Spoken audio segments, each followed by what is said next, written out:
existem 3 ambientes que podem ser trabalhados em uma história. Um, com certeza, você vai trabalhar, mas quando você explora 2 ou até os 3 desses ambientes, a sua história vai ficar muito mais rica. Vamos ver quais são esses ambientes? Para quem não me conhece, eu sou a Nath, eu sou escritora e roteirista e sejam bem-vindos ao Que Tal um Café?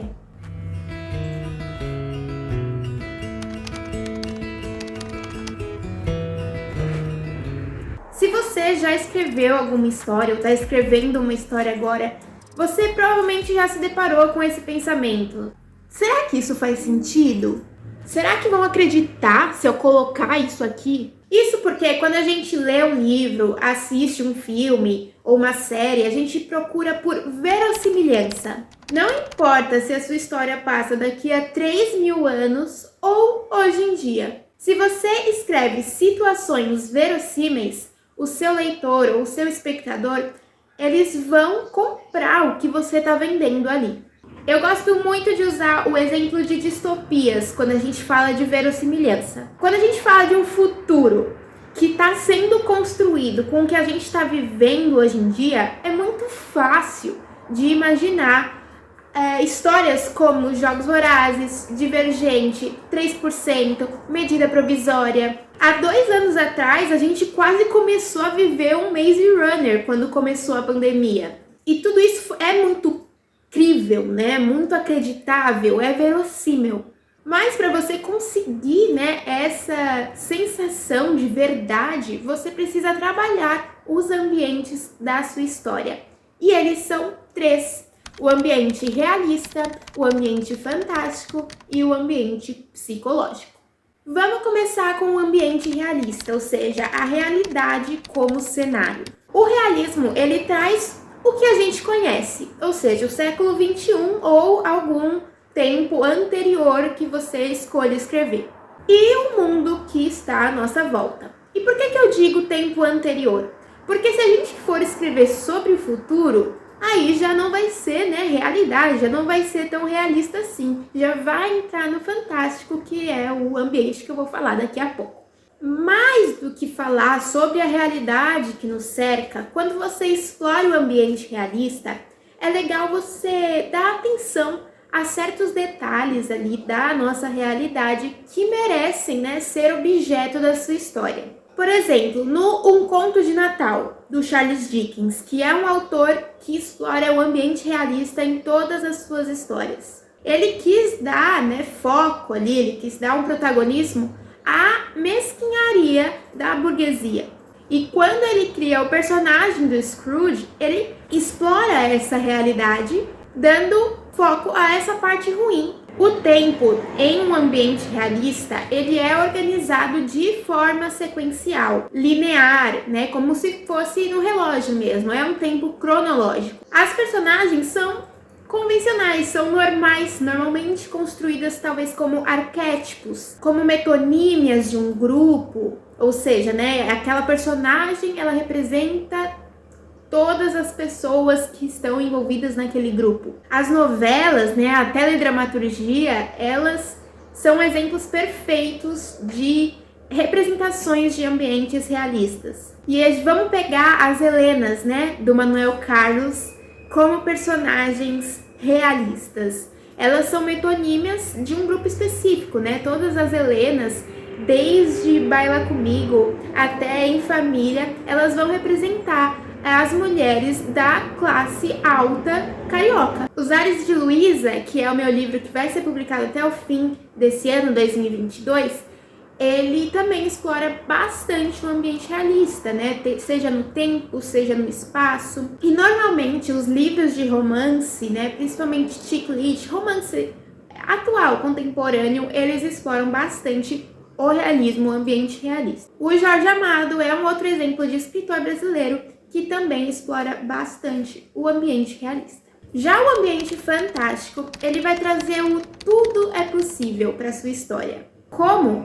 Por meio de uma situação fictícia. Pode ser um tempo fictício, e aí vem a questão do futuro que eu falei. Pode ser por meio de personagens fictícios como é o caso de Um Conto de Natal, né, do Charles Dickens, que explora no meio de um ambiente realista os personagens dos fantasmas, que não é uma coisa realista, né? E pode ser através de elementos fictícios. E aí eu vou trazer de exemplo as histórias da Cassandra Clare, que em Nova York, em Londres, ou seja, lá na cidade que esteja se passando, ela coloca aqueles elementos, né, como lobisomens, fadas, magias, feitiçarias. Ela coloca tudo isso em meio a uma realidade realista. Realidade realista.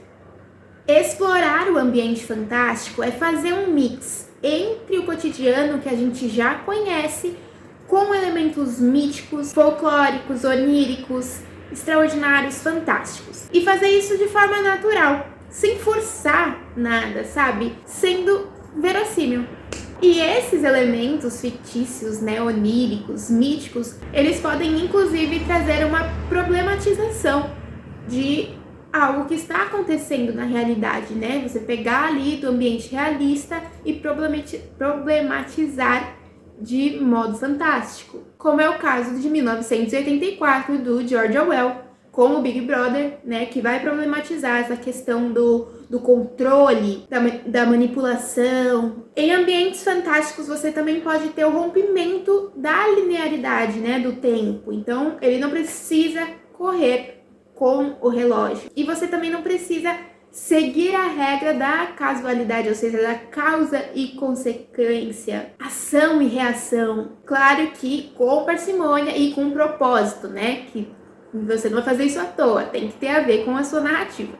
Alguns outros exemplos que misturam o ambiente realista com o ambiente fantástico. O Retrato de Dorian Gray, os filmes do Guilherme Del Toro e todas as histórias de heróis, né, que foram criadas lá em épocas de crise, em épocas de conflito. E quando a gente vê histórias que foram criadas normalmente em épocas de guerra, ditadura, elas trazem muito do elemento do fantástico, né, que é uma fuga da realidade e ao mesmo tempo usa desse fantástico para criticar algum elemento dessa realidade que tá ruim. E por fim, vamos falar do ambiente psicológico. Mas antes, não esquece de curtir esse vídeo aqui para que o YouTube perceba que é um bom conteúdo e que ele pode entregar para cada vez mais pessoas. Isso ajuda bastante o canal.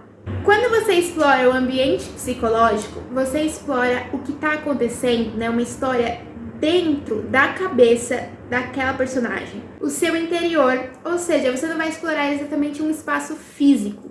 Nesses casos que a gente vai ver fluxo de pensamento, fluxo de consciência, exposição de sentimentos. Em Vidas Secas, do Graciliano Ramos, por exemplo, quando a gente começa a saber, né, quando ele conta o que está se passando na cabeça, na mente da cadelinha baleia, ele vai misturar os 3 ambientes, né? O realista, porque a gente tá presente naquele cenário de sofrimento, de miséria. O fantástico, porque a gente tá acompanhando os sentimentos, os pensamentos de um animal, né? Não é de um humano, é de um animal. E o psicológico, porque ele justamente vai explorar o interior desse personagem. Em Virginia Woolf, a gente vê o ambiente psicológico ser explorado, em Jane Austen também. No filme e no livro do Clube da Luta, a gente vê eles mixarem o ambiente realista e o ambiente psicológico de uma forma, assim, espetacular.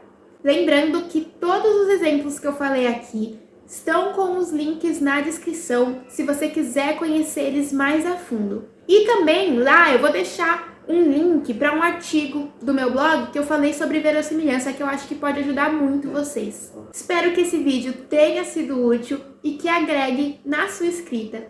E a gente se vê na próxima.